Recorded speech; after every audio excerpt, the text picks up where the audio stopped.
একশো নায়িকা আমার বউ।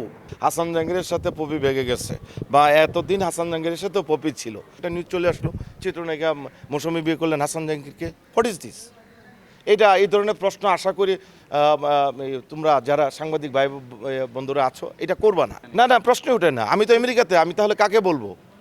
আমেরিকা বলবো, বা আমি আমেরিকা থাকাকালীন মৌসুমী ম্যাডাম আমেরিকা, আমি আমেরিকা, নিউজ হয়ে গেলো বাংলাদেশে। হ্যাঁ, পত্রিকায় নিউজ হয়েছে, সেটাকে ইনিয়ে বিনিয়ে তারা হঠাৎ করে ভাইরাল করে দিল। এটা তো আমিও রাস্তাঘাটে চলতে পারি না। আমি যেখানে যাই, যেই যে অবস্থায় যাই, ভাই কি করলেন এই বয়সে? কি করলাম ভাই? মৌসুমীকে বিয়ে করলেন, আপনি দেখছেন মৌসুমীকে বিয়ে করছি? না। তাহলে শুনছেন? না। কোথায় দেখলেন?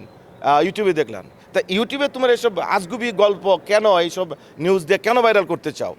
আর এরপরে আমি মনে করি যে যারা ইউটিউবে কাজ করে বা যারা ইউটিউবে নেপথ্যে থাকে, নিউজগুলো যারা বানায়, তাদের বিরুদ্ধে অ্যাকশনে যেতে হবে। এই ধরনের নিউজ, হ্যাঁ, আমাকে নিতে হবে। আমি আর্টিস্ট, আমি সেলিব্রিটি, আমাকে নিয়ে হতেই পারে, বাট সেটা তো জানতে হবে। আমাকে ফোন দিতে হবে, বা পপিকে ফোন দিতে হবে, বা মৌসুমীকে ফোন দিতে হবে। তারা যদি বলে আমরা হ্যাঁ আমরা নাটক করেছি, আমি যে একটা ওয়েব সিরিজ করেছি মৌসুমী ম্যাডাম আর আমরা দুজন কো আর্টিস্ট, নাটকের নাম কন্ট্রাক্ট বিয়ে। সেটা আমেরিকাতে 2 বছরে একটা কন্ট্রাক্ট বিয়ে হয়। আমাদের দেশ থেকে ছেলেমেয়েরা গেলে ওখানে বিপদে পড়লে ওইটা ওই দেশের একটা নিয়ম আছে। একটা সুন্দর গল্পের একটা ওয়েব সিরিজ যেটা মৌসুমী ম্যাডামের সাথে যায়, আর সেই না ওয়েব সিরিজটা উনি করেছি, এবং সুন্দর করে উনি যেভাবে আমাকে টাইম দিয়েছেন, গল্প অনুযায়ী আমরা শ্যুট করেছি, এবং মৌসুমী ম্যাডামও স্যাটিসফাই, আমিও স্যাটিসফাই, প্রডিউসার শামসুল্লাহ আলম সোহাগ সেও স্যাটিসফাই। এই তো আবার মনে করো মেজাজটা খারাপ করে দিলা। উমর সানির সাবজেক্ট এখানে আসবে কেন? উনি আমার বড় ভাই, উনাকে টানতেছে কেন? এটা ফ্যামিলি আর নাটক আর সিনেমা তো এক কথা না। আমি তো বললাম যে এটা একটা ওয়েব সিরিজ। ওয়েব সিরিজের নাম হচ্ছে কন্ট্রাক্ট বিয়ে, 2 বছরের কন্ট্রাক্ট বিয়ে। এটা আমেরিকাতে হয়। ওই গল্পের উপরে আমাদের ওয়েব সিরিজটা। এটাকে অযথা, হ্যাঁ 100% মেসেজ আছে, এবং এটা যখন রিলিজ হয় তখন আমি এটা প্রেস শো করবে, তখন তোমরা জানবা। তোমরা যা বলো না, আমেরিকাতে থাকাকালীন বাংলাদেশে নিউজ হয়ে গেল, আমি করলাম ওয়েব সিরিজ, হয়ে গেলো যে আমি বিয়ে করে ফেলছি। এখন আজকে পপির একটা কথা বলতে যাব, কালকে কথা হবে হাসান জাহাঙ্গীরের সাথে পপি ভেগে গেছে, বা এতদিন হাসান জাহাঙ্গীরের সাথে পপি ছিল। আমি বাবা কিছু বলতে চাই না, সরি।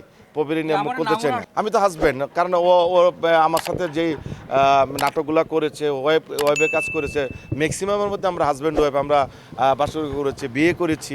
আমি কেন, আমার সাথে কি মেহজাবিনের বাসকের দৃশ্য হয় নাই, বাদনের হয় নাই, কোন নায়িকার হয় নাই? আমারও পরে প্রায় 100-র উপরে নাটকের মধ্যে আমি দেখা গেল যে বিয়ের দৃশ্য থাকে করেছি। তাহলে 100টা কি আমার বউ হয়ে গেল?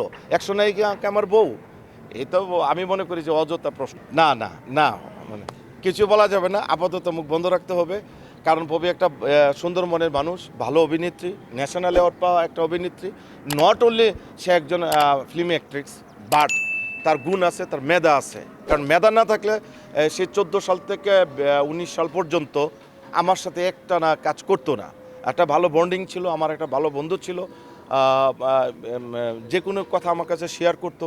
তবে অনেক সরল সোজা মনের মেয়ে দেখেই আমার মনে হয় যে মধ্যে মধ্যে তার উপরে এই ধরনের কথাগুলো আসে। অবভিয়াসলি পপি অনেক ভালো একটা মেয়ে, ভালো একটা অভিনেত্রী।